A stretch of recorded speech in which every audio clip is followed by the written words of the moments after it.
are the aggregates dukkha?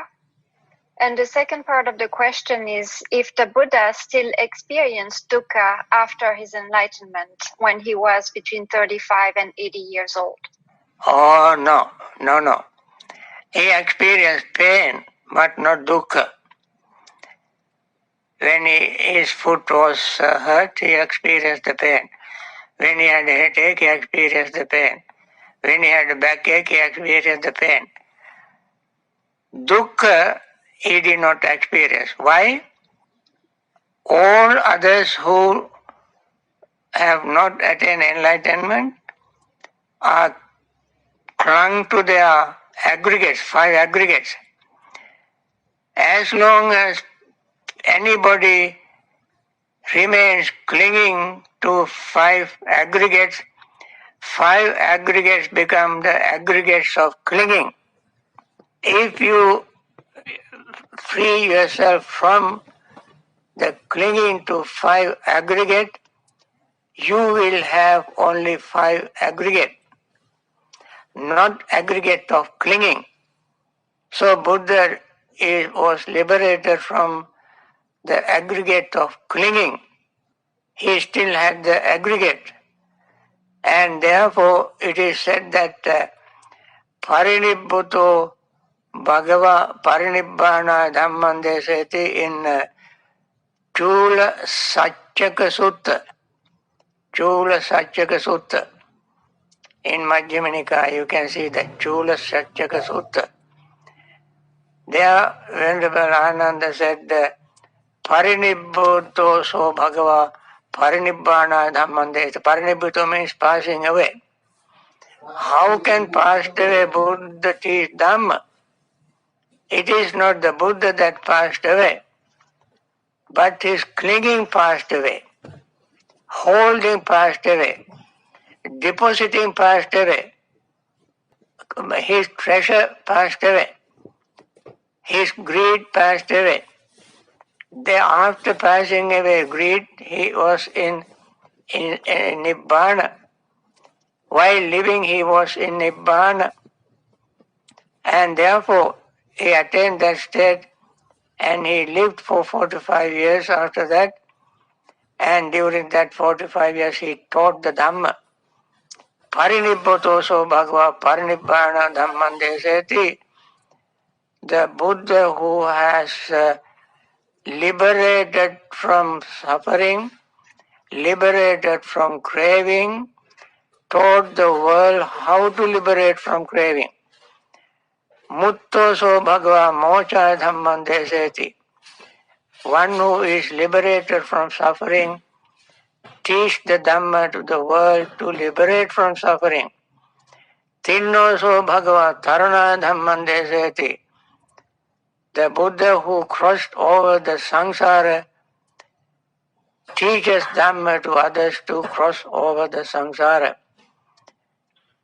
And therefore, Buddha did not have suffering because he eliminated the cause of suffering. He has pain, of course. So must understand the difference between suffering. You can eliminate suffering, but you can still have pain. Thank you, Bhante. Next question. In present times, with options for so many interventions to prolong a person's life, what are the repercussions of choosing palliative care from a Dhamma karmic aspect? And then the person says, for instance, hospice uses morphine at the end of life. Is this acceptable according to Buddhist thought? Half seeing impermanent? Could you repeat the question? Yes, Bhante. In present times, with options for so many interventions to prolong a person's life, what are the repercussions of choosing palliative care? Choosing what? Palliative care. For instance, refusing interventions. Uh-huh. and then they say hospice uses morphine at the end of life. Is this acceptable according to Buddhist thought?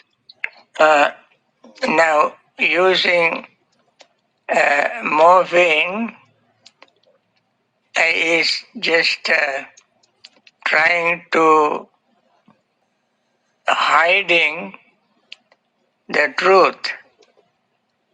Sometimes surely some pains, some kind of pain is so excruciating and we cannot tolerate it.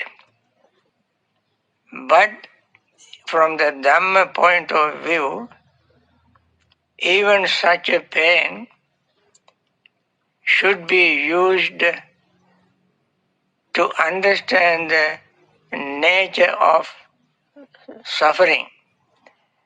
This doesn't mean that we torture ourselves deliberately,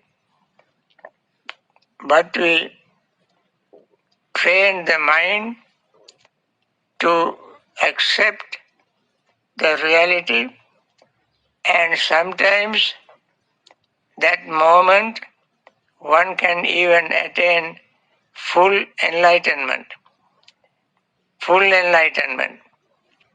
And Buddha himself has mentioned it, that sometimes when we keep practicing impermanence, we may attain liberation at the early stage of our life, or in the middle stage of life, or the last moment of our life.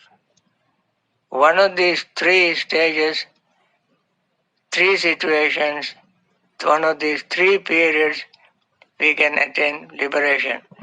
It doesn't happen automatically, but it happens through the training of our mind. We have to train the mind to accept the reality.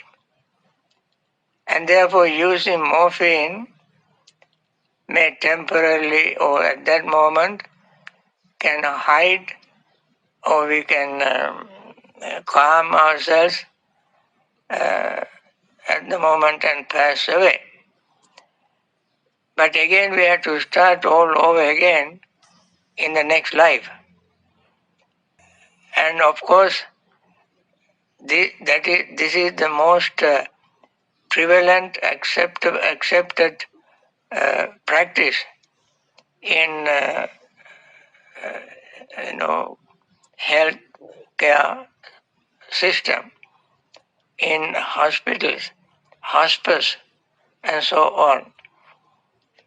I know some individuals.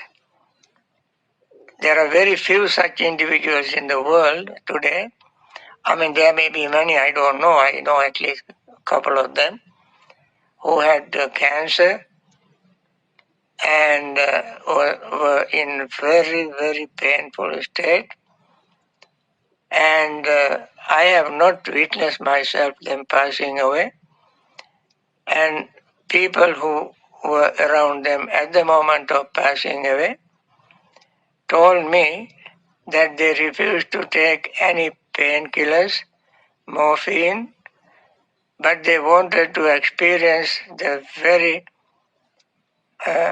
agonizing pain, using that as a part of their meditation. They have been meditators all their life, and therefore even the last moment they want to be in meditation when they pass away. That is what I have to say. In noble principles of the practice, we can come even up to that level where we will be on the verge of attaining liberation. Okay? Thank you, Bhante. Next question. During meditation, when I feel pain somewhere, I watch it, and after a while it goes away. Then thought starts arising, and I get carried away with the thoughts. Often I have sat for 1 hour just immersed in my thoughts. What is the best way around this? So the best way is to see even that thought. Whatever thought arises in your mind is not permanent. That thought is disappearing. When you don't feed the thought, normally when thought arises because of ignorance and desire, you feed the thought. You want to see something more and more and more and more. And you remember various things through your eyes, ears, nose, tongue, and body. You put so many information into your mind, and mind is cluttered with this information, and then they begin to appear in your mind, and then the thought arises, and more thoughts and more thoughts and more thoughts. And therefore, when one thought arises, just pay attention to that, and that will fade away, disappear, and don't hang on to the thought. What happens is you are, because of this ignorance, what is the ignorance? Ignorance is not seeing rising and falling as they are. Not seeing the rising and falling, you have pain, suffering, because there is a desire to hold on to something rising and falling, and you cannot hold on to it, and then you end up in frustration for not getting what you want. That is one uh, suffering. Buddha said not to get what one wants is suffering.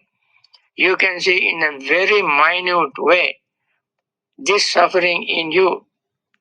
You always, the mind is trying to get something because mind likes it, but you cannot. Then the frustration builds up, and it eventually becomes very large, and then you feel pain inwardly. That is called suffering. And therefore, when a thought arises, just pay attention to that particular thought. Doesn't matter what pleasant, unpleasant, neutral thought about this and that, just pay attention to it and see how it breaks up and disappears. Another thought may arise. Do the same thing.